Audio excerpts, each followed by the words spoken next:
Okay, joining us, head coach Colgate, Don Vaughn, Darcy Murphy, and Mike Borkowski. Again, we're going to start off with the student athletes. They've had a long game here, so we'll field some questions for them. Again, please introduce yourself and your affiliation per protocol. Eric has a mic right here, so just raise your hand and we'll get that over to you.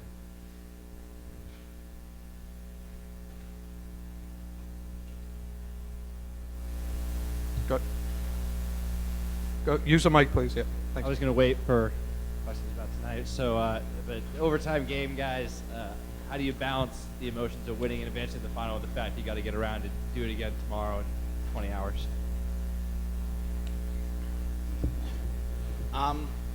We've been here before. I mean, last year it took us 5 periods to win the game, and this time obviously it took 4. And I think all year long we've had a veteran-laden group, and we do a great job, like Coach says, of hitting the reset button every game. It's kind of a staple of our team, and obviously a veteran group that's been here before is going to help a lot with the emotion. It's behind us. We got to focus on tomorrow's game. It's pretty much it. Borko pretty much covered it all. Right up here in front, Josh. Josh Seagram, College Hockey News. Does this almost feel like, with the season you guys have gone through, kind of redemption, so to say? Yeah, we had some injury troubles throughout the year. It was definitely tough, but Borko was a prime example. Came back early from an ACL. They thought he was going to be done for the year, so a little adversity challenged us, and I think we answered the bell. So hopefully tomorrow we can get the job done. Brian up front. Brian Sullivan, U.S. College Hockey Online. For Darcy first, can you speak to the chemistry that your line had tonight? Obviously, all 4 goals came from your line, if not all from you individually. Yeah, me, Joe, and Borko, we were clicking tonight. I felt like it was coming the last few games against Dartmouth. We really felt like we were starting to get our legs under us and finding each other, and luckily tonight we just found each other in the right spots and made it happen. So hopefully we continue tomorrow. Yeah, I mean, building off what Murph said, I think we've had a little bit of chemistry here from, like I said, years on. We've kind of been a trio that's been together for a little bit here, and it obviously takes time to develop chemistry. And they're all great student athletes and great people, so it's easy to mesh with these guys. In the back. Matt Clarida from Harvard Radio. Harvard had 2 pretty good games against you guys this year. Sort of ran it up a couple of times on you. Do you watch a lot of tape of those games when you prepare for tomorrow, or do you think you guys have players that you didn't have, and it's sort of a new competition? I think we watch video every time we play a team, regardless of who it is. Obviously, Harvard played a great game, and we were lucky enough to get past St. Lawrence today, and we'll get a good night's sleep and watch some video tomorrow. And we're familiar with this team. Obviously, it's a little bit of a sour taste in our mouth with how the regular season went out, but obviously one game showdown here, anything can happen, and we'll do our best to be as best prepared as we can. Other questions for Darcy and Mike? Watertown Daily Times. This question is for you, Don. Talk about the effort from St. Lawrence when they came back and played you guys 3 different times. We're only fielding questions for the student athletes right now. Then we'll cut them loose, and then we'll get questions for Don. Sure. Mike, can you comment on that? Sorry, can you repeat the question? Yeah. I was just asking about the effort. Oh, the effort with St. Lawrence. Yeah, they played a great game. They're unbelievable. They're skilled, and it seems like losing 2 big pieces, they retooled really well. Give all the credit to Coach Carville and their players. They played a hell of a game tonight, and we were lucky enough to. Every time he scored, it seemed like they were coming back, and they were pretty resilient. And we were lucky enough to get the overtime. Adam? Yeah, Mike, can you talk about the just the emotion of the injury that you had and needing to get over that before it even got into your mind that you had a chance to come back this season? And what was that process like? When did you think that, I might be able to do this? You know, like I said, a lot of the credit goes to our athletic trainer Steve Chenard and our team surgeon Dr. Ivan Valen. Half the battle is getting the surgery right. He did an unbelievable job, and I've said it before. You kind of get out what you put in with these kind of things, and seeing the guys on the ice and competing and doing a great job with a couple guys out. It drives you into rehab, and maybe a month and a half or whatever it was, we kind of felt that it was stable enough and we were able to get some strength around it, and to score a goal like that. And what a great effort from our team. Just obviously we went up a lot and we had a couple leads and they kept falling back, and kind of a microcosm of our season. It's a little bit of adversity that we faced and we were able to overcome it. First, just like being Oh, of down course. about it, just to even get to rehab. Yeah, of course. I mean, when you come back, you're kind of, I was ready to, focus on next season and get myself as strong as I can for next season. And I was lucky enough to have a great surgery done and put in some work in the rehab room, and here I am. Anything else for our student athletes? One more question we probably have time for.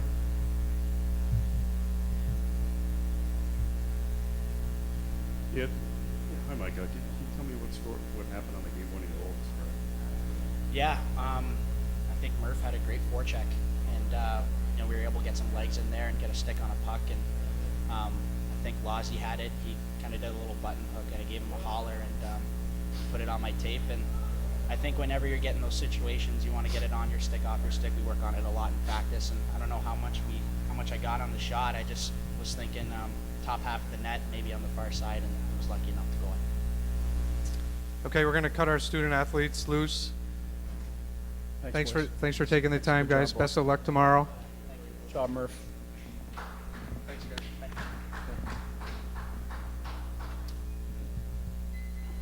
Now we'll direct questions to head coach Don Vaughn. First, coach, if you want to start us off by just some general comments on the overall performance of your team. Sure. I mean, obviously, we're very proud of our effort tonight from all of our guys. We went really short on the back end. We played 4 defensemen from the first period on, and couldn't be prouder of guys like Lozzie and Kulovich and Ryan Johnston, Brett Corky. Those 4 guys logged a lot of minutes tonight, and I think it started back there. I mean, I think you really can't talk about this game, and at least I can't until you talk about the St. Lawrence team. I mean, I think our 2 teams look very similar to me. Greg Carville and Mike Hurlbut have done a phenomenal job there with that program. Just in a short couple of years, they've got a team. They know how they want to play, and they're playing a very solid brand of hockey, and it's fun. I think our fans, their fans. If you didn't enjoy that game tonight, then you should probably take up another sport to get into, because that was pretty good and fun hockey to be a part of, even as a coach. We played a game earlier this year up at St. Lawrence in January, and the first period lasted 22 minutes with 8 face-offs. That's college hockey. Face-offs are supposed to be 15 seconds in total, so do the math. It was an unbelievable game. I think there was a lot more of that here tonight. So 2 very evenly matched teams. Obviously, it played out exactly that way, and we're very fortunate to get the win. And the 2 guys sitting next to me were a huge part of that tonight as well. I mean, the Mike Borkowski story is one that I've never been a part of before. Someone that of his caliber to come back from an injury of that nature. He also scored the game-winning goal last weekend against Dartmouth on Saturday night too. So it's phenomenal. He's an unbelievable student athlete, and we're very fortunate to have him. So it was a great game. We're thrilled to be here and fortunate to get the win. Thanks, Coach. Now we'll field some questions for Coach Vaughn. Just raise your hand. Eric has a mic for you. Over here to Adam. Well, Coach, here you are again. Yeah. Trying for that championship. And do you have any personal reflections on that as you go into this? Or you're trying to keep that in your mind? No, I mean, I often think about it. We've been here quite a bit, as I have as a head coach, and it's eluded us. But I always say that I don't think there'd be a coach in our league that wouldn't want to be in the position that we've been in a number of times. And you'd rather be here and battling for a championship and maybe not succeeding like we want to all the time, but it's better than sitting at home this weekend. I can assure you of that. Back to Matt. Matt Clarida from Harvard Radio. You mentioned riding the 4 defensemen. Do you anticipate doing that tomorrow night, given Harvard's forward group? We're going to hit the reset button, like we said, but we'll probably have to take a hard look at our D-core. We'll probably get some fresh legs in there. I think we'll be forced to do that. We've got a couple of guys that are injured on the back end. So we'll take a look at those guys tonight, see how they feel in the morning. But we do have one other defenseman that didn't play tonight, and there's a pretty strong likelihood that he'll be in tomorrow just because of the injury. So I don't think we'll be able to roll 4 tomorrow night and have as much success after just the grind that we went through tonight and a great Harvard team that we haven't had a lot of success against. Michael Ledecky, Harvard Crimson, touched on it earlier with the players, but had some tough games against Harvard in the past. They're back under much different circumstances with guys back, so just wanted to get your thoughts on that. And then also, I'd like to get your thoughts on Evan McNally, who's experienced kind of similar situation as Mike. About that matchup, that storyline going this game. Sure. Yeah, I mean, I think Mike said it best. I mean, you're down to one game for all the marbles, and even though there's a history there and not a very successful one this year against Harvard for us, we're not going to be thinking about that. We know what we need to do. We know the kind of game we're going to need to play against that team. We know who we need to contain. And their season has been very similar to ours. I mean, talked to Ted about it quite a bit. I mean, there's no surprise that they're playing really well again right now because they're getting some really good players back in their lineup. So our seasons have been sort of a mirror image of each other. And we did enough, both of us, to stick around and give ourselves a chance once our teams got healthy. So we know we'll have our hands full. They've been home resting, and we'll have to, regroup pretty quickly here against a very good team. Brian?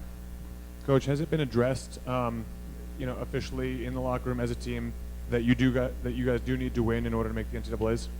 Brian, it's interesting. I don't need to tell our guys that. There's nothing I can tell our guys that shows up on the internet. I mean, they're way ahead of me. I'll go in. I think I have a little bit of breaking news, and they just look at me like I got 2 heads. Like, Coach, where have you been all day?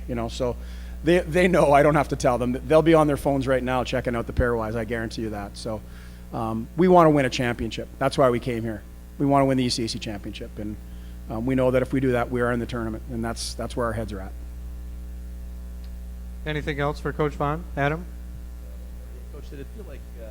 Lawrence had taken control of overtime there? I mean, were you saying anything? Were you concerned at that point? We were trying to calm our guys down and get them to breathe a little bit on the bench. I did have some serious concerns about our defensemen. We were really running low on fuel back there, and I say that, and then I just watched the replay of the goal, and I got Kevin Law, the guy that's logged the most minutes tonight, in behind the net, picking up a loose puck and setting up Borkowski for the game winner. So it was all or nothing at that point, I guess. But yeah, we had some concerns, but we just trying to keep our guys, sort of talking through it, and we kept saying one shot wins it, and that's exactly what it is.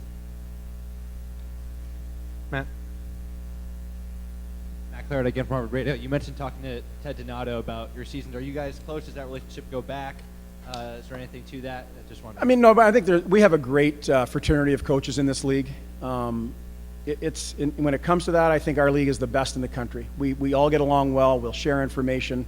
It's an unbelievable fraternity, and Ted's a big part of that as well. It's I watched him as a player at Harvard. I coached against him as a player and now as a coach, and certainly followed his NHL career. So got a lot of respect for Ted and the job that he's done there. But he's one of 12 guys in this league that really like each other and get along. Maybe not for 60 minutes on the weekends, but I think once the game is over, we can all get along. One last question for Donnie. Savannah Arral, Harvard Radio. Coach, across the ice from your guys tonight, Kyle Hayton in the net for SLU, one of the greatest goaltenders in the ECAC right now. But your goaltender, Charlie Finn, played quite the game tonight. Do you have any comments on him? Well, he's done it for us, since the middle of last season. He gives us a chance to win every game that he's in. He's one of the premier goalies in the country, as is Hayden at the other end, and we're very fortunate to have Charlie. He goes about his business quietly, and I think when you start looking at numbers, it's like splitting hairs. I mean, you're talking at save percentages in the the low to mid 900s. It's incredible, and they're both very good goaltenders, and we're very lucky to have Charlie. And he's playing great right now. He's seeing the puck, and he's a great calming factor for us on our team too. He hits the reset button as quickly as anybody on our team, and that gives our guys a lot of confidence. Anything else? All right, Coach. Thanks for taking Great the time. game. Thank you very much. Congratulations.